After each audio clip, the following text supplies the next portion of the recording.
प्रधानमंत्री नरेंद्र मोदी रूस के 2 दिवसीय दौरे पर मॉस्को पहुंचे। मॉस्को में प्रधानमंत्री का हुआ भव्य स्वागत। प्रधानमंत्री आज रूस के राष्ट्रपति व्लादिमीर पुतिन के साथ करेंगे मुलाकात। इस यात्रा के दौरान दोनों देशों के बीच न सिर्फ व्यापारिक मोर्चे पर बल्कि रणनीतिक मोर्चे पर भी कई समझौते होने की संभावना है।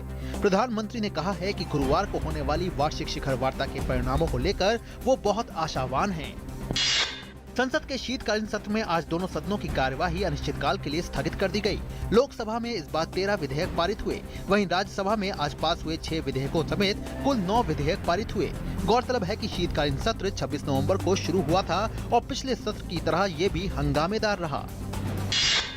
संसद के शीतकालीन सत्र में हुए हंगामे को लेकर संसदीय कार्य मंत्री वेंकैया नायडू ने कांग्रेस पर तीखा प्रहार करते हुए कहा है कि कांग्रेस ने रोज नया बहाना बनाकर संसद के काम को रोकने की कोशिश की, जिससे कई अहम विधेयक पारित नहीं हो पाए।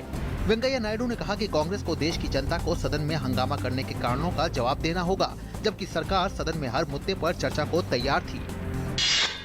लोकसभा में एक प्रश्न का जवाब देते हुए संचार और सूचना प्रौद्योगिकी मंत्री रविशंकर प्रसाद ने कहा है कि प्रधानमंत्री के सख्त दिशा निर्देश के बाद निजी मोबाइल कंपनियों ने देश भर में इस समस्या से निपटने के लिए 29,000 नए टावर लगाए हैं, जिनमें से दिल्ली में 2200 नए टावर लगे हैं। केंद्रीय कृषि एवं किसान कल्याण मंत्री श्री राधा मोहन सिंह ने किसानों के लिए 2 मोबाइल ऐप लॉन्च किए। मोबाइल ऐप क्रॉप इंश्योरेंस से किसानों को न केवल उनके क्षेत्र में उपलब्ध बीमा कवर के बारे में पूरी जानकारी मिलेगी, बल्कि ऋण राशि की गणना में भी मदद मिलेगी।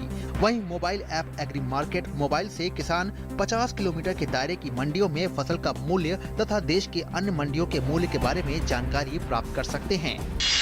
गुप्तचर ब्यूरो द्वारा आयोजित IB सेंटेनरी एंडाउमेंट व्याख्यान को संबोधित करते हुए केंद्रीय मंत्री अरुण जेटली ने आतंकवाद और आतंकवाद को धन मुहैया कराने को बताया एक प्रमुख चुनौती। जेटली ने साथ ही कहा कि आतंकियों तक धन पहुंचाने वाले स्रोतों को नष्ट किए जाने की है सबसे अधिक जरूरत।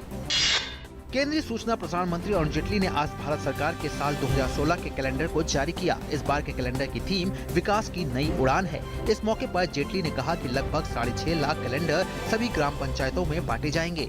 वहीं सूचना प्रसारण राज्य मंत्री राज्यवर्धन सिंह राठौड़ ने कहा है कि इस कैलेंडर के जरिए सरकार के लक्ष्यों और उद्देश्यों की जानकारी जनता तक पहुँचाने की कोशिश की गयी है। दिल्ली उच्च न्यायालय ने 1 जनवरी से बारी बारी से सम विषम नंबर वाले निजी वाहनों के चलाने के दिल्ली सरकार के फैसले को रोकने से किया इनकार। न्यायालय में इस मामले पर अगली सुनवाई 6 जनवरी को होगी। न्यायालय ने साथ ही दिल्ली सरकार से कहा कि वो विशेष रूप से सक्षम लोगों की मांग पर विचार करे। राष्ट्रपति प्रणब मुखर्जी ने आज बेंगलुरु स्थित Kidwai memorial institute of oncology में राज्य कैंसर संस्थान की आधारशिला रखी। इस मौके पर राष्ट्रपति ने देश में कैंसर के बढ़ते मामलों पर चिंता जताते हुए कहा कि हमें ऐसी तकनीक विकसित करने की जरूरत है जिससे इस बीमारी का जल्द से जल्द पता लगाकर इसका इलाज किया जा सके। महाराष्ट्र सरकार 2002 के हिट एंड रन मामले में अभिनेता सलमान खान को बरी किए जाने के खिलाफ सुप्रीम कोर्ट में अपील करेगी। महाराष्ट्र सरकार की तरफ से बुधवार को हाई कोर्ट में एक शपथ पत्र दायर किया गया, जिसमें कहा गया कि इस मामले में वो सुप्रीम कोर्ट जाएगी।